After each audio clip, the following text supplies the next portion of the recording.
Pittsburgh Steelers. The Steelers then Hey, signed let's go, Pittman to Pitt. a 3-year, $59 million deal. The news comes shortly after the Colts decided to give Alex Pierce 4 years, $116 million to keep him in Indy, Ocho.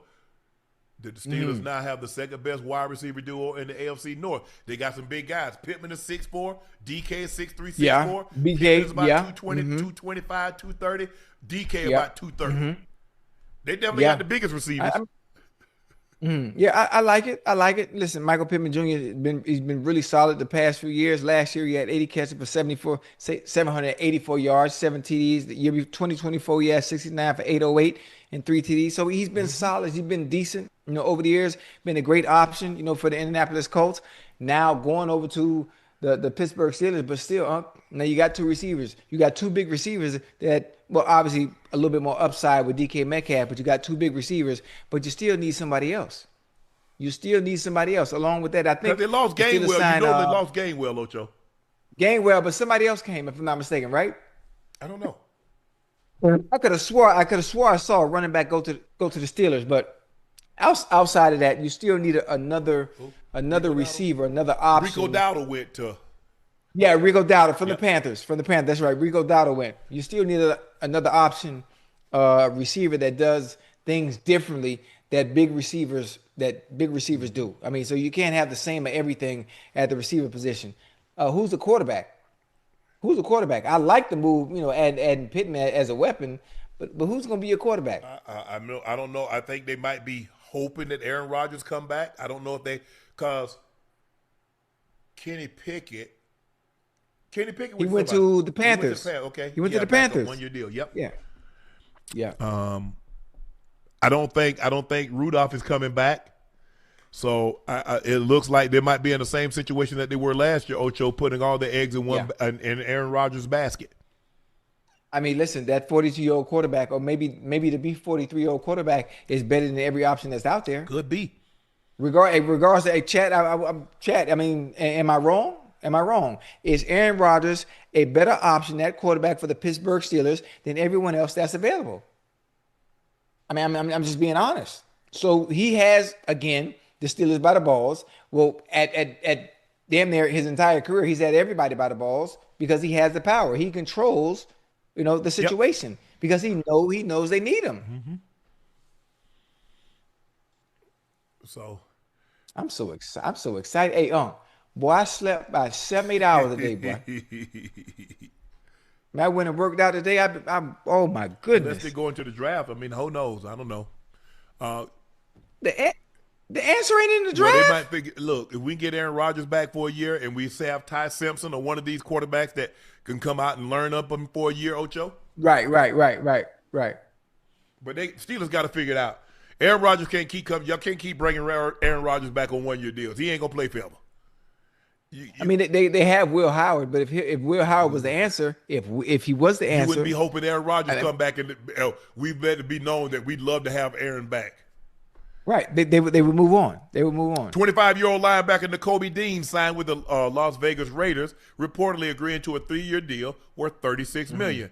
But it wasn't the length of the contract or the money that swayed him. According to NFL insider James Slater, Dallas was actually very competitive in the bidding for Dean's talent and made an offer that was very similar to that made by the Raiders. Dean apparently said he could see himself in both places. In the end, though, ultimately he went with his gut feeling and picked Las Vegas by what he described to her as a 51-49 margin. Ocho, choosing the Raiders Yes. over the Cowboys. I mean, both no income tax in either state. Yeah, yeah. I don't know. I don't know. I'm not sure what went about when it came down to making his decision at the end. Cowboys defense. And that's tough.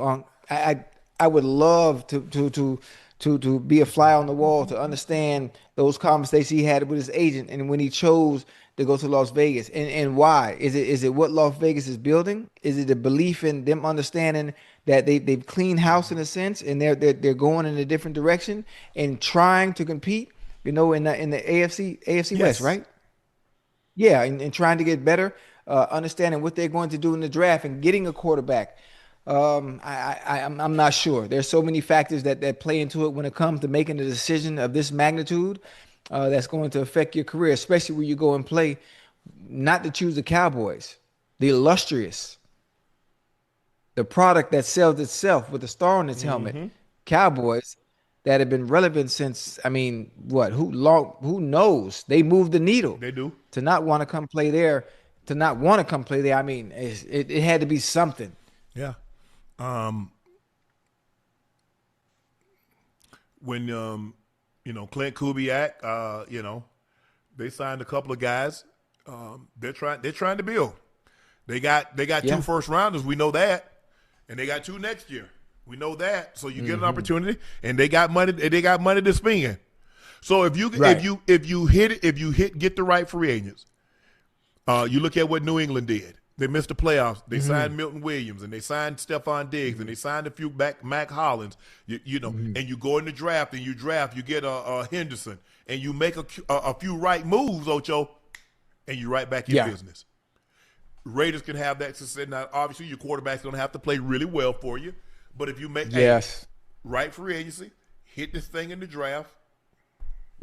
Now, the jury is still out on your left tackle. I think he can be good. You hear people talking about his sets. He's like, he does get overpowered. The guy, the bull, and maybe that's his left knee. Maybe he can't sit down on that knee. He needs the off season to get that knee healthy and be able to sit down. He does give up the edges because he got his ass handed to him. There's no way around. He got his ass handed to him in the postseason. He did. You saw the Texans hand him his ass. Now they were premier pass rushers now. Benito, and Will Anderson, and Daniil they do Hunter. everybody like that. They're not no slouches. Yeah, they do everybody but like that. But you the left tackle. You got to hold your own. Right. That's your money spot. Yeah, that's your money spot. Your money spot always got to be your weak link. After missing out on Max Crosby, the Cowboys opted for another edge rusher. Rashawn Gary is headed to the Cowboys with an old teammate of Kenny Clark to bolster the Cowboys' pass rush post Michael Parsons era. Ocho, do you like the signing? I like it. I like Rashawn Gary. I like the signing. I didn't like the disappearing act that he pulled after having 9 sacks the last 9 games. Or maybe it was a 10 sack. He had 0 sacks in the last 9 games. That's what I was trying to say. But he had, how many did he have before those last 9 games where he went on hiatus? Start. I think he had like 8. I think he had like 8.5. Okay, yeah. I mean, whatever the number in his first 8 games, and then he got shut out the last 9 games. Yeah, the last 9. So obviously, once Micah got there, and Micah had 12.5 and missed 4 games. And missed 4 games. So I'm not sure. I think Rashawn Gary is a good signing if he can get off to a great start like he did in Green Bay with that, and have some consistency and not disappear like he did or tail off at the end of the season. I think it would be a great pickup. For the Dallas Cowboys. And chat, stay with me real quick. I still think they might be in a play for Trey Hendrickson, or is that deal off the table because you got Rashawn Gary? What do you think? I think they're going to play a 3-4.